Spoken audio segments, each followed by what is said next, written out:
The letter that led me back to Christ. I never thought I'd be standing here, telling you this. Not after the night I almost didn't make it. Not after the silence, the shame, the years I spent pretending I was fine. My name is Naomi Carter. I was born in the heart of Charlotte, North Carolina, where the summers were sticky and the church bells rang every Sunday like clockwork.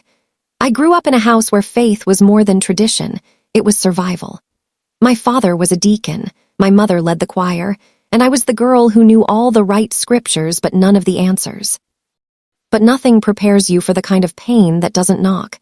It just walks in and wrecks everything. I was 29 when my world collapsed. I had just buried my baby boy. Micah was only 6 months old when he died in his sleep. No warning, no illness, just gone. I remember the way his tiny fingers curled around mine the night before. I remember the way his chest rose and fell as he slept. And then nothing. I found him cold, still, silent. The scream that left my body that morning didn't sound human. It was the sound of a soul tearing in half. People tried to comfort me. God needed another angel. He's in a better place. You're strong, Naomi. But I didn't want to be strong. I wanted my son back. I wanted to scream at God, but I didn't even have the strength to pray. I stopped going to church. I stopped singing. I stopped believing. I went back to work at the hospital 2 weeks later because grief doesn't pay the bills. I was a nurse in the NICU. Ironic, right? Holding other people's bobbies while mine was buried in the cold ground. Every time I heard a newborn cry, it felt like a knife twisting deeper into my chest. I smiled for my patients. I nodded through conversations. But inside, I was unraveling. I'd cry in the supply closet between shifts. I'd drive home in silence, park in the garage, and sit in the dark for hours. I couldn't feel anything anymore. Not even anger. Just nothing. I told myself I was surviving. But the truth, I was dying slowly, quietly, and no one knew. Until one night, when I came home to find a letter on my kitchen counter. I stared at the letter for what felt like hours. It was just a piece of paper, folded once, no envelope, no flourish. My name, Naomi, written in my mother's careful cursive, the kind she used when she was trying not to shake. I hadn't seen her in weeks, not since the funeral, not since I told her through clenched teeth, "Don't talk to me about God right now." I almost threw it away. I didn't want another scripture. I didn't want another reminder that I was supposed to be strong. But something about the way my name was written, soft, almost trembling, made me pause. I unfolded it. Naomi, I know you're hurting. I know you think God has forgotten you, but he hasn't. I've been praying every night asking him to send you a sign. I believe he will. I believe he's closer than you think. Love, Mama. I dropped the letter and backed away like it had burned me. I wanted to scream. A sign? What kind of sign? My baby is dead. What more proof do I need that God isn't listening? I didn't sleep that night. I sat on the edge of my bed, staring at the crib I hadn't had the heart to take down. The next morning, I dragged myself to work. The hospital was chaos, flu season had hit early, and the NICU was full. I was assigned to a new baby born at 26 weeks, barely 2 pounds. Her name was Eden. Her mother, a young woman named Tasha, couldn't have been more than 19. She sat beside the incubator every day, whispering prayers and singing softly. I avoided her eyes. I didn't want to connect. I couldn't. But that day, as I checked Eden's vitals, I heard Tasha whisper, "God, please don't take her. I know you took my mama, but please not her too." I froze. She looked up at me, eyes swollen from crying. "You believe in prayer, right?" I opened my mouth. Nothing came out. She smiled weakly. "You look like someone who knows how to talk to God."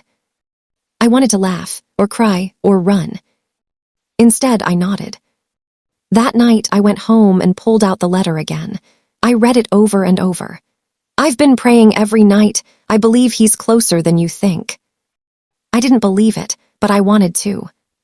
So I did something I hadn't done in months.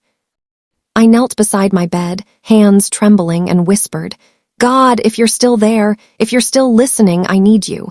I don't know how to find you, but I need you." And then I waited. Nothing happened. No lightning, no voice, just silence. But for the first time in months, I didn't feel completely alone. And that terrified me. Because if God was still there, then why did he let Micah die? I didn't know it yet, but that question would lead me somewhere I never expected. And someone was about to walk into my life who would change everything. The next morning, I arrived at the hospital early. I hadn't slept. My eyes were swollen, my chest tight. I kept replaying that moment, Tasha's voice, her question, the way she looked at me like I still had something holy inside me, like I still knew how to talk to God. I didn't. I walked into the NICU, trying to shake the heaviness off, but something was different. The air felt thick, like the room was holding its breath. Eden had taken a turn for the worse overnight. Her oxygen levels had dropped. Her tiny body was struggling. Tasha was in the hallway, packing, her hands clenched in fists, her lips moving in silent prayer. I approached her, unsure of what to say. "She's not responding," she said, her voice cracking. "They said she might not make it through the night." I opened my mouth, but before I could speak, a man walked up behind her.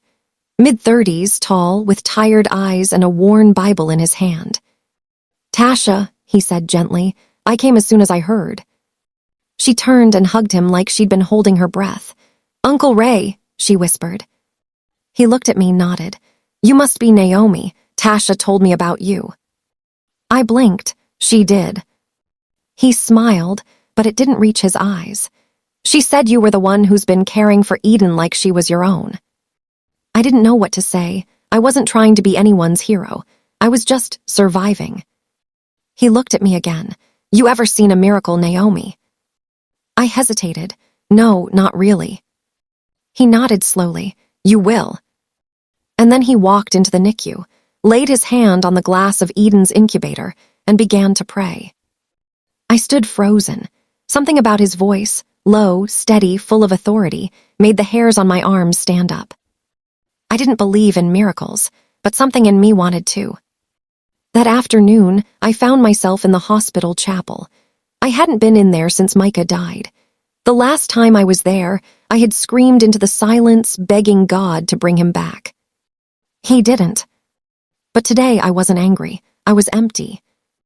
I sat in the back pew, staring at the stained glass window of Jesus holding a lamb. I used to love that image. Now it just felt like a cruel joke. I whispered, "Why her, God? Why Eden? Why Tasha? Haven't we lost enough?" The door creaked open behind me. I didn't turn around. "I thought I'd find you here," a voice said. It was Dr. Patel, the head of the NICU. She was brilliant, respected, and known for being emotionally detached. But today her voice was soft. "I lost a baby once," she said, sitting beside me. "His name was Arjun. He was stillborn."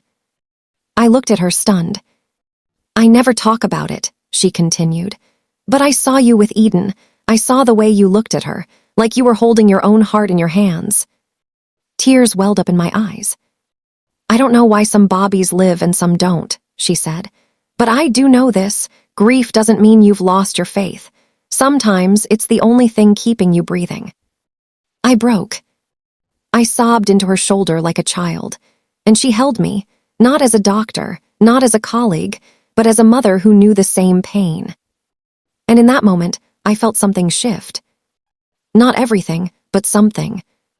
That night I collapsed into bed, emotionally drained. I didn't expect to sleep, but I did. And I dreamed. I was standing in a field of sunflowers. The sky was golden, the wind warm. I looked down and saw Micah, laughing, running barefoot through the flowers. He turned and looked at me, his eyes bright. "Mommy," he said, "he's coming." I knelt down. "Who's coming, baby?" He pointed behind me. I turned, and there he was. Jesus.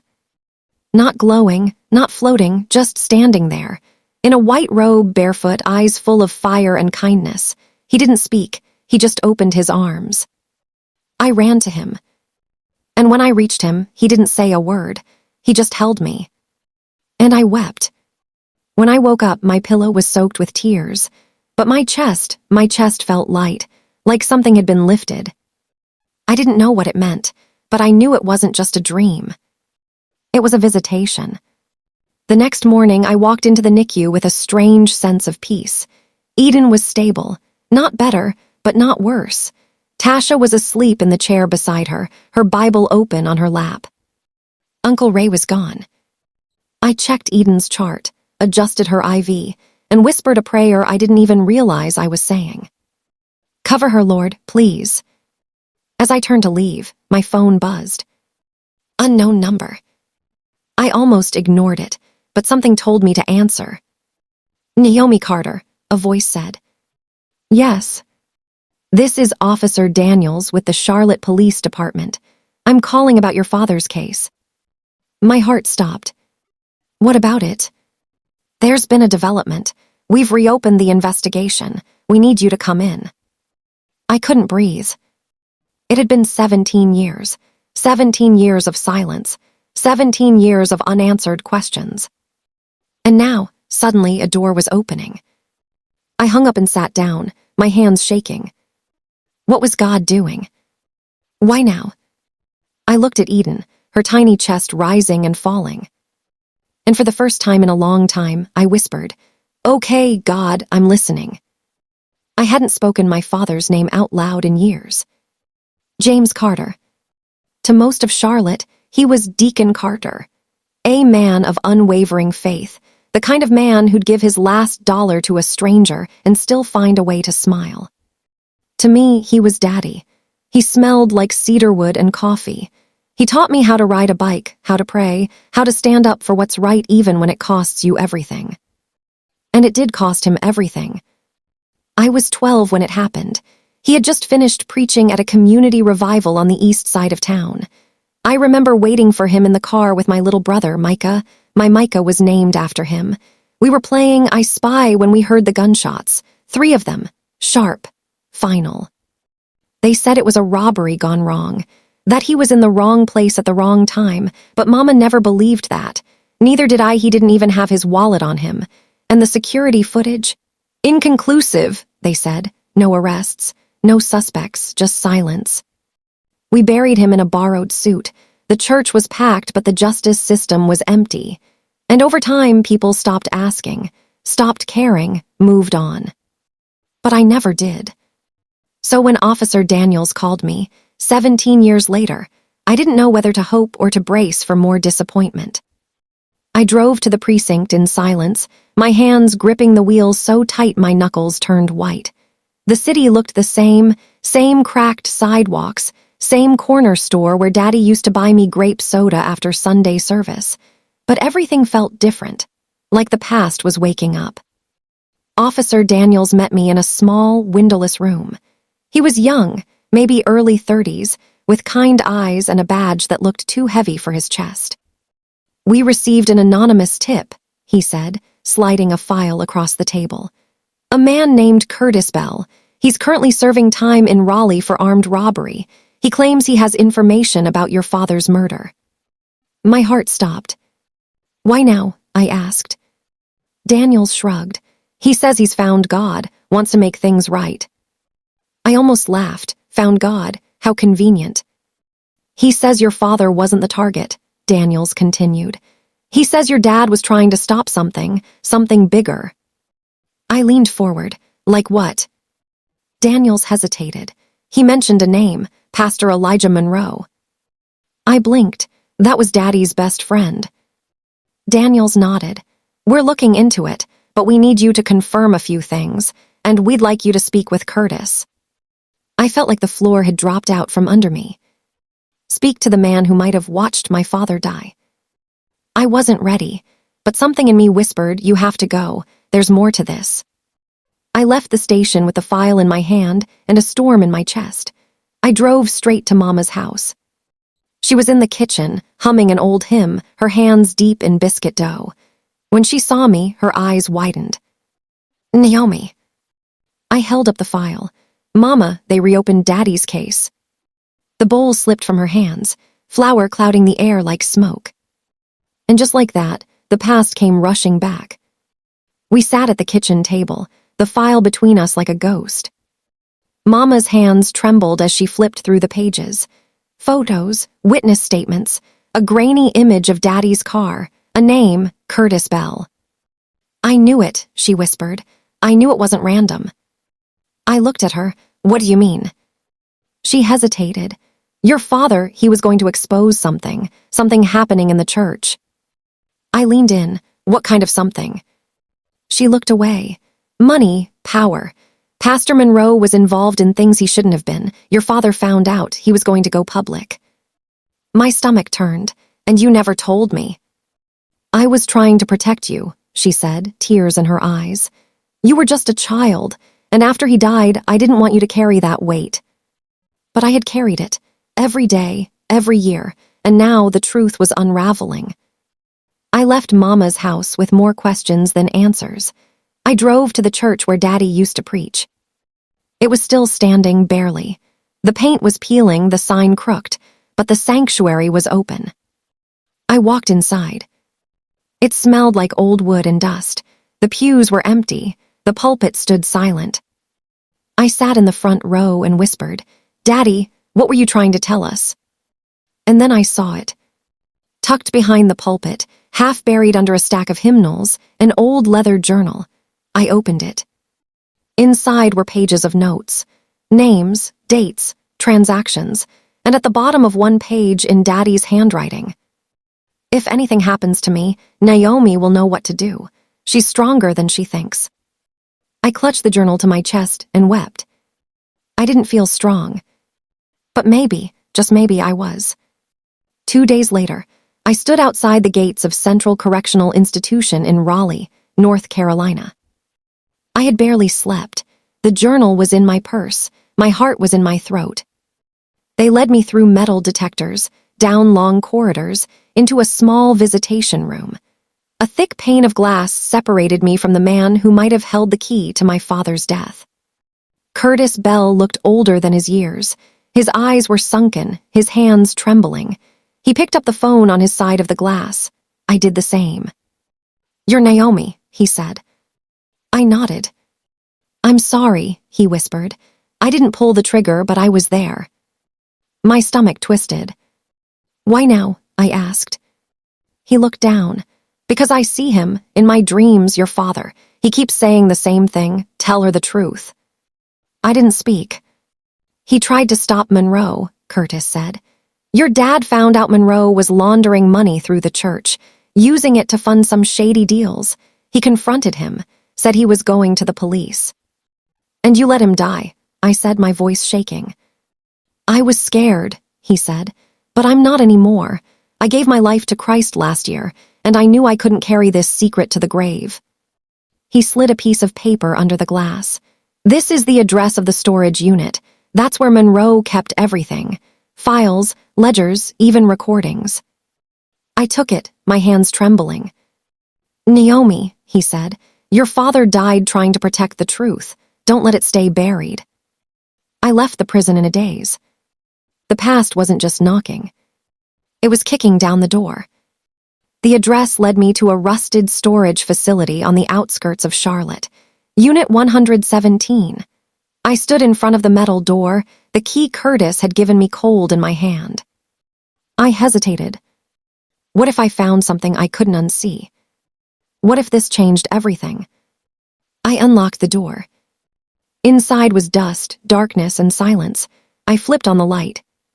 Stacks of boxes lined the walls, labeled in black marker, donations, ledgers, audio, legal. I opened the first box. Inside were envelopes stuffed with cash, thousands of dollars, all marked with church member names.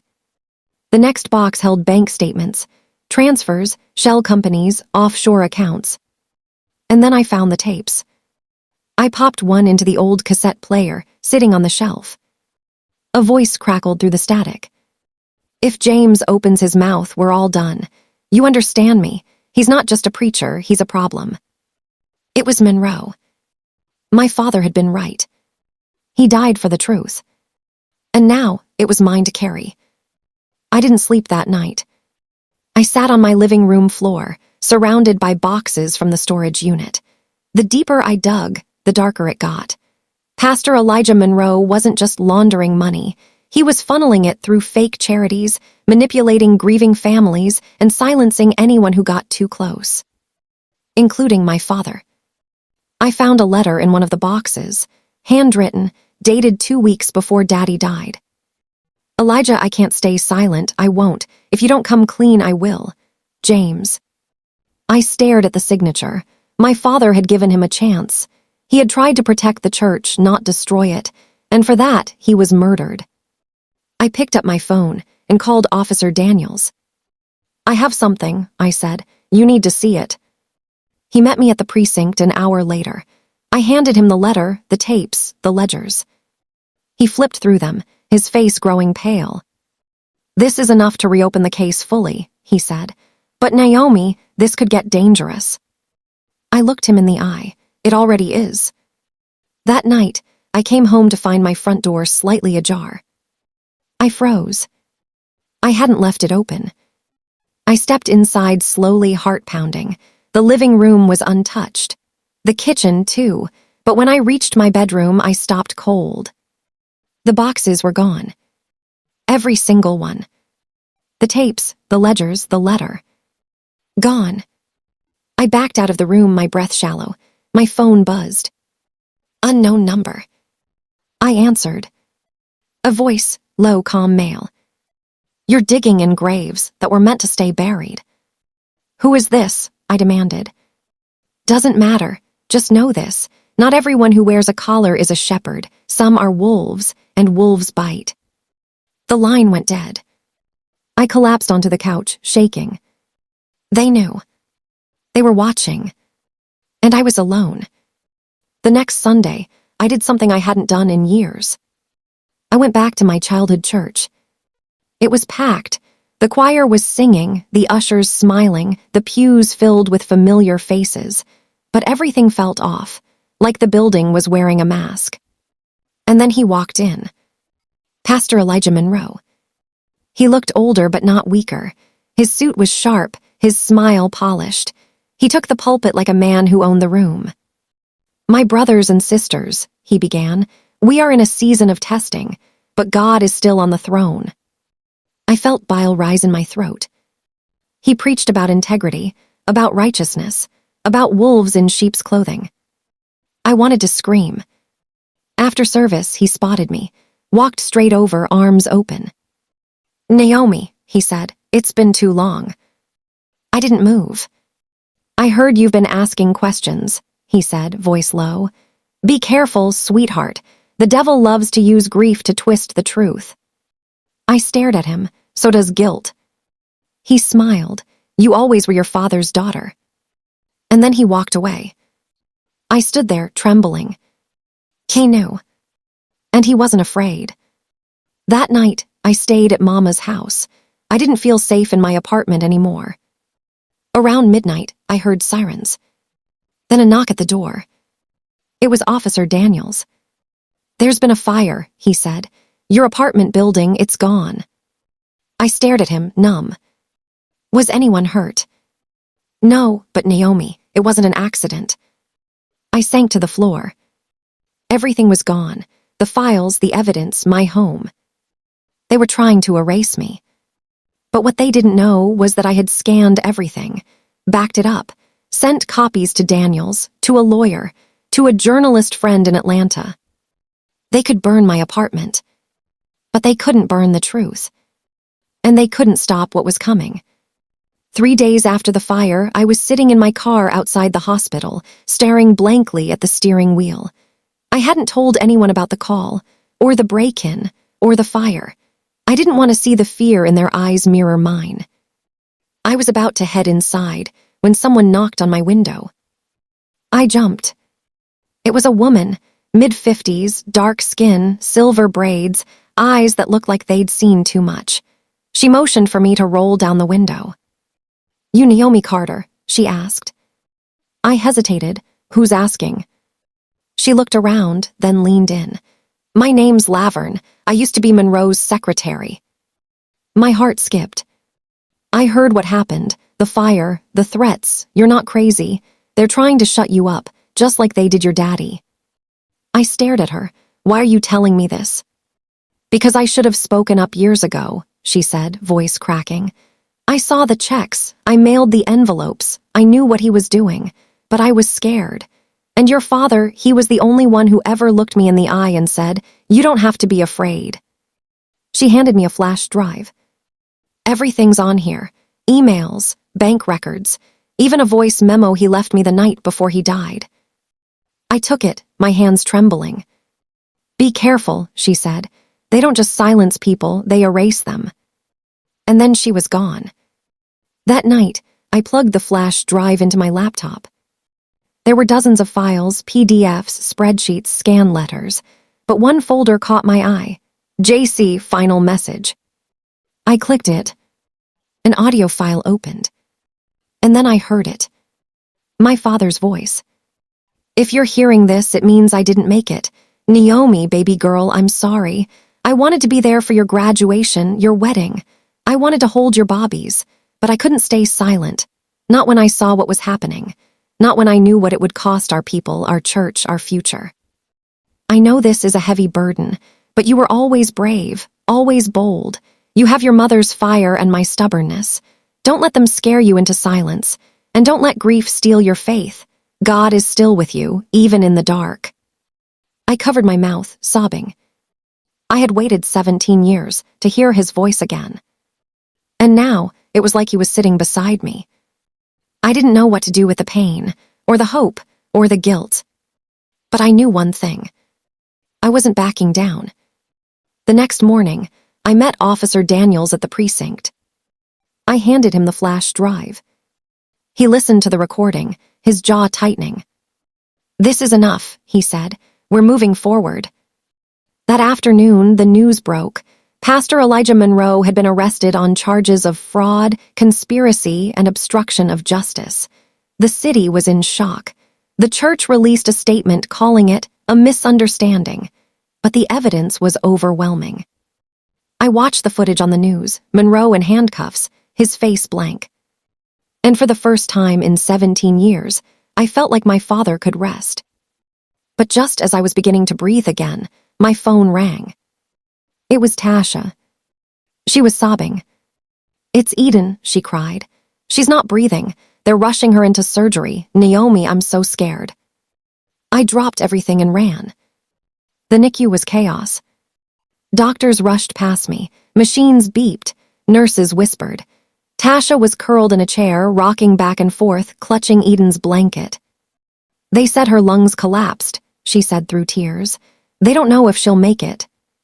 I sat beside her, numb. I had just watched justice rise from ashes, and now I was watching death circle again. I wanted to pray. I wanted to believe.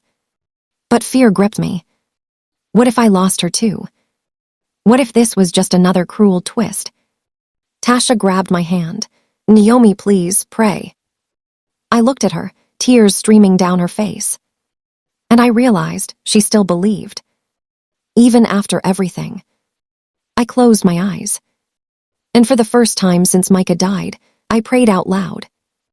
"Jesus, we need you, not just for Eden, for all of us, for the broken hearts, for the unanswered questions, for the mothers who bury their bobbies, for the daughters who lose their fathers, for the ones who are barely holding on. Please walk into this room." And as I prayed, something shifted. The air grew still. The lights flickered. And deep in my spirit, I felt it. He was coming. The surgery took 4 hours. When the surgeon finally walked in, his face was unreadable. "She made it," he said. "It was close, but she's stable." Tasha collapsed into sobs. I held her as she wept, my own tears falling silently. It's been a year now. I still work at the hospital, but I also speak at churches, women's shelters, and prisons. I tell my story, not because I'm brave, but because I'm free. The investigation into Monroe led to a full federal probe. More victims came forward. More secrets were exposed. The church is rebuilding, this time on truth. Tasha and Eden moved in with Mama for a while. They're family now. Eden's lungs are strong. Her laugh fills every room she enters. And me. I'm not the same woman who sat on that bathroom floor with a broken heart. I'm not the same daughter who buried her father with questions and silence. I'm not the same mother who thought God had abandoned her. I'm Naomi Carter, daughter of James, mother of Micah, child of God. And I'm here to tell you, Jesus still walks into rooms, even when the door is locked, even when your faith is gone, even when your heart is too heavy to knock. He still comes. He came for me. He'll come for you too. If this story touched you, don't keep it to yourself. Share it. Someone else needs to know they're not alone. And if you're still waiting for your miracle, don't give up. Heaven is closer than you think. Subscribe for more stories of real people, real pain, and a very real God. Because my story is proof. God still does miracles.